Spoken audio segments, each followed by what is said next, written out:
তাহলে কি pre sold দেশু 7 জলসা মুভিজে? থ্যাংক ইউ প্রীতিশ এই বিষয়টা জানানোর জন্য। আমার মনে হয় ক্লিয়ার করে দেওয়া উচিত, কারণ এই বিষয়টা নিয়ে পরবর্তীকালে নানান জায়গায় নানান ধরনের সার্কুলেশন হবে, নানান ধরনের জিনিসপত্র হবে। ইট ইজ কমপ্লিটলি ফেক, ঠিক আছে? এটা একদম কমপ্লিটলি ফেক। আমি ভিডিওর শুরুতেই বলে দিলাম, আমার কাছে কোনো গিমিকের দরকার নেই ভাই। এই পেজটা অ্যাকচুয়ালি ইনস্টাগ্রামে এইসব জিনিসপত্র করেছে। আরে দিহি মুহু গলায় মালা রে মালা রে মালা রে, এইটা ছেড়েছে 2011 আর 2026 দিয়ে জলসা মুভি দিয়েছে 7ই জানুয়ারি বুধবার রাত 10টা 15 PM দেখুন কি রংবাজ শুধুমাত্র জলসা মুভিসে। সব থেকে বড় কথা হচ্ছে এই 7ই জানুয়ারিটাই তো কবে চলে গেছে। এটা তো হতে পারে না যে এক বছর, মানে 6 মাস বাদের খবর এখন দিচ্ছে। মানে আজকে August, September, October, November, December, January, 5 মাস দেরি আছে এখন। 5 মাস বাদের খবর দিচ্ছে।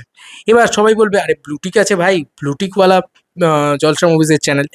তো বন্ধুরা, ব্লুটিকটা যদি ভালো করে লক্ষ্য করো তাহলে দেখবে ব্লুটিক নেই এসব মতন। এর ইচ্ছে করে একটা মানে ব্লুটিক দেওয়ার রয়েছে, তোমার একটা কি বলে ওটাকে, ইমোজি রয়েছে। সেই ইমোজিটাকে দিয়ে এই চ্যানেলের নামটা ক্রিয়েট করা, এবং মাত্র 73টা পোস্ট অফিসিয়াল জলসা মুভিজের চ্যানেলে হতে পারে। 73টা পোস্ট রয়েছে বন্ধুরা, তোমরা দেখতে পাচ্ছ। তাই এই পেজটাই কমপ্লিটলি ফেক পেজ। এটা হচ্ছে প্রথম কথা। এবার এটাতে দেখো বেশ ভালো ভিউজ টিউজ ইত্যাদি টানছে। অনেকে বলছে তাহলে কি জলসা মুভিসে আসছে, প্রি সোল্ড হয়ে রয়েছে। দেখো দেশু 7 আমার কাছে যতটুকু যা খবর রয়েছে জলসায় নয়, অন্য একটা চ্যানেলে প্রি সোল্ড হয়ে রয়েছে। সেটা নিয়ে আমরা একটা খবরও করেছিলাম তখন। দেবদার সাথে অনেকগুলো ছবির ডিল হয়েছে ইত্যাদি ইত্যাদি ইত্যাদি।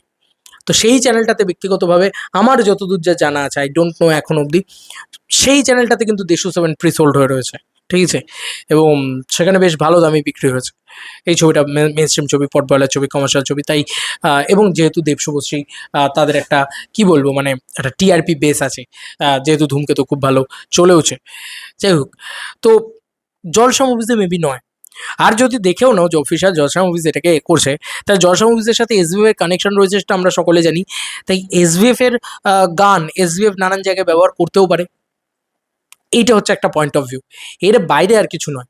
তবে দেশু 7 নিয়ে এত হাইপ আছে আসলে, যে যা পারছে করছে, মানে এতটাই হাইপ, তাদের উন্মাদনা সাধারণ মানুষের ভিতরে রয়েছে, বা সো কল্ড ক্রিয়েটার যারা, বা যারা ইনস্টাগ্রামে খোঁজায়, সকলের ভিতরে এত হাইপ রয়েছে না সিনেমাটাকে নিয়ে, যে যা পারছে করছে ভাই। তার কারণই একমাত্র একটা, যে এইটা দিয়ে আরও এনক্যাশ করা, আরও এনক্যাশ করা, আরও এনক্যাশ করা। এটাই হচ্ছে বিষয়। এটা দেখেও ভালো লাগছে যে একটা বাংলা ছবি এই লেভেলে হাইপ ক্রিয়েট করতে পেরেছে, যে এমন পাওয়াল কিছু হচ্ছে।